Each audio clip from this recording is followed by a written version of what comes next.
ఉత్తర అమెరికాలో అంటే అమెరికా, కెనడాలో కల్కి చిత్రం కలెక్షన్లు భారీ తుఫాన్ని తలపిస్తున్నాయి. అమెరికా బాక్సాఫీస్ వద్ద ఈ చిత్రం రికార్డ్స్ అన్నింటినీ కూడా తిరగరాస్తోంది. ఈ సినిమా అమెరికాలో $10 మిలియన్ అంటే భారత కరెన్సీలో సుమారుగా 83 కోట్లకు పైగా వసూళ్లని సాధించింది. ఇక అమెరికాలో కాకుండా యూకే, ఆస్ట్రేలియా, జర్మనీ, గల్ఫ్, యుఏఈలో ఈ సినిమాకి ప్రేక్షకులు బ్రహ్మరథం పడుతున్నారు. ఇప్పటికే ఈ చిత్రం యుఎస్ లో కాకుండా మిగతా దేశాల్లో $4 మిలియన్ల అంటే ఇండియన్ కరెన్సీలో 33 కోట్ల రూపాయలని రాబట్టింది.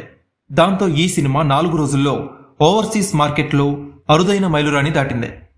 ఈ మూవీ ప్రస్తుతం 100 కోట్ల రూపాయల క్లబ్లో చేరడం కల్కి బాక్సాఫీస్ స్టామినాకి అద్దం పట్టింది. ఈ సినిమా ఇంకా బలంగా కలెక్షన్స్ ని రాబట్టడంతో మరిన్ని రికార్డ్స్ తిరగరాసే అవకాశం కూడా ఉంది. కల్కి చిత్రం ఓవర్సీస్ రైట్స్ ఫ్యాన్సీ రేట్ కి అమ్ముడుపోయాయి. ఈ చిత్రం థియేట్రికల్ హక్కుల్ని సుమారుగా 70 కోట్ల రూపాయలకి తీసుకున్నట్టు ట్రేడ్ వర్గాలు తెలిపాయి.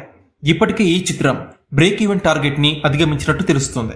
నార్త్ అమెరికాలో రిలీజ్ చేసిన డిస్ట్రిబ్యూటర్ అధికారిక ప్రకటన విడుదల చేసి ప్రభాస్ ఫ్యాన్స్ ఆదరణ, తెలుగు సినిమాని ఆదరించే ప్రేక్షకుల సహకారంతో కల్కి చిత్రం సరికొత్త రికార్డ్ ని క్రియేట్ చేసిందని పేర్కొంది. ఈ సినిమా అందిస్తున్న అనుభూతికి ప్రేక్షకులు నీరాజనం పట్టడమే ఈ కలెక్షన్స్ కి ప్రతిరూపమని తెలిపారు.